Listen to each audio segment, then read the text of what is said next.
សមាគមអ្នកវិតម្លៃនៅភៀងអចលនកម្ពុជាដែលហៅកាត់ថា CVA នឹងរៀបចំព្រឹត្តិការណ៍ពិសេសមួយទាក់ទងនឹងការតាំងពិព័រណ៍អចលនទ្រព្យនៅថ្ងៃទី23ដល់25ខែ6ឆ្នាំ2017នៅសាខា Sofitel កម្មវិធីនេះនឹងរយៈពេល2ថ្ងៃកន្លះហើយវាគ្មិនដែលចូលរួមកម្មវិធីនេះគឺយើងមានប្រធានសមាគមអចលនទ្រព្យដែលមកពី8ប្រទេសដែលភាគច្រើនពួកគាត់គឺជាបុគ្គលដែលមានបទពិសោធន៍ក្នុងដីធ្លីរយៈពេលជាង20ឆ្នាំអញ្ចឹងប្រធានសមាគមអចលនទ្រព្យទាំង8ហ្នឹងពួកគាត់នឹងបែងចែកបទពិសោធន៍អចលនទ្រព្យទៅគាត់រយៈពេល20ឆ្នាំ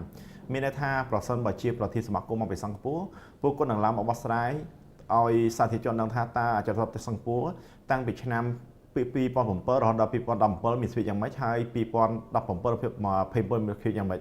ដូចគ្នាផងដែរថាប្រធានអចលនទ្រព្យនៃប្រទេសផ្សេងៗនេះក៏និយាយរឿងស្រីគ្នាគឺគាត់និយាយអំពី10ឆ្នាំមុននៃវិស័យអចលនទ្រព្យប្រទេសគាត់និង10ឆ្នាំក្រោយនៃវិស័យអចលនទ្រព្យប្រទេសគាត់ដូចគ្នាអញ្ចឹងវាមាន8ប្រទេសគឺប្រធានសមាគមទាំង3នឹងឡើងមកបង្ហាញហើយនៅថ្ងៃទី3នៃកម្មវិធីហ្នឹងគឺជាពេលមួយដែលយើងមានវាគ្មានកិត្តិយសដែលពួកគាត់គឺជាបុគ្គលជោគជ័យក្នុងវិស័យដីធ្លីកម្ពុជាយើងគឺរួមមានម្ចាស់បូរីចំនួន4គាត់នឹងឡើងមកបោះស្រាយអំពីប្រវត្តិនៃភាពជោគជ័យក្នុងការសាងសង់របស់គាត់ហើយនឹងយើងមានម្ចាស់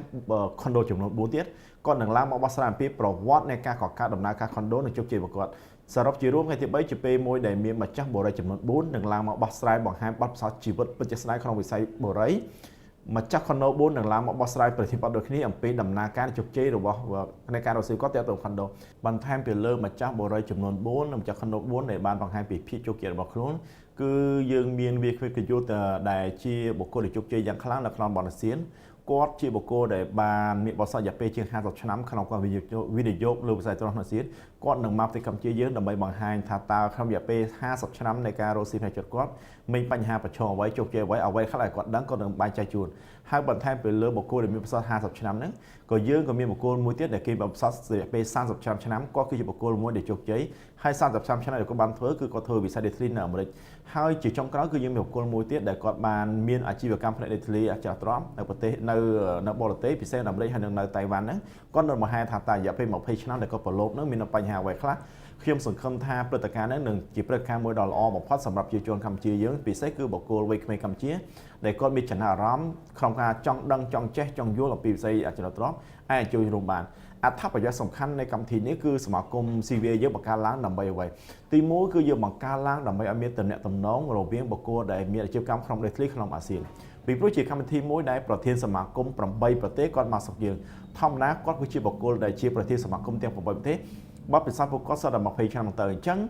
យើងជាមូលមកភាពមួយដែល CVA អាចអញ្ជើញពួកគាត់មកដើម្បីបង្ហាញបទពិសោធន៍នៅប្រទេសពួកគាត់ឲ្យយើងគាត់នឹងបង្ហាញយើងថា20ឆ្នាំមុនហ្នឹងយ៉ាងម៉េច10ឆ្នាំមុនយ៉ាងម៉េច10ឆ្នាំក្រោយជាពេលមុនដែលយើងអាចរៀបបានគាត់ហើយយើងមានបុគ្គលជាច្រើនដែលក្នុងទាំងបូរីផងខុនដូផងបុគ្គលដែលជោគជ័យក្នុងដីធ្លីតាំងពីនៅអាមេរិកផងនៅអាស៊ានផងនៅទាំងបាននឹងបង្ហាញខ្ញុំគិតថាជាកម្មវិធីមួយដែល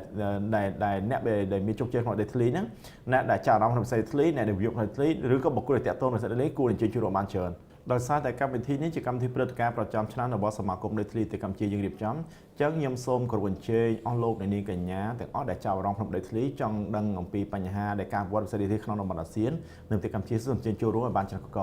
ហើយនេះគឺជាព្រឹត្តិការណ៍មួយដែលយើងបង្កើតឡើងដើម្បីបង្កើតចំណេះដល់គ្នាអញ្ចឹងបើសិនជាអស់លោកអ្នកចាប់អារម្មណ៍សូមអញ្ជើញតាក់ទងមកការិយាល័យរបស់សមាគមអ្នកវិលតម្លៃនៅភូមិជាប្រទេសកម្ពុជា CVA ដែលមានអាស័យដ្ឋាននៅជាន់ទី4អគារ Parkway ចាប់ថ្ងៃនេះតទៅពីព្រោះកម្មវិធីនេះនឹងចាប់ផ្ដើមនៅថ្ងៃទី23មកដល់25ខែ6 2017ហើយយើងសង្ឃឹមថានឹងបានទទួលអ្នកចូលរួមឲ្យបានច្រើនបំផុតតាមដែលធ្វើទៅបានសូមអរគុណច្រើន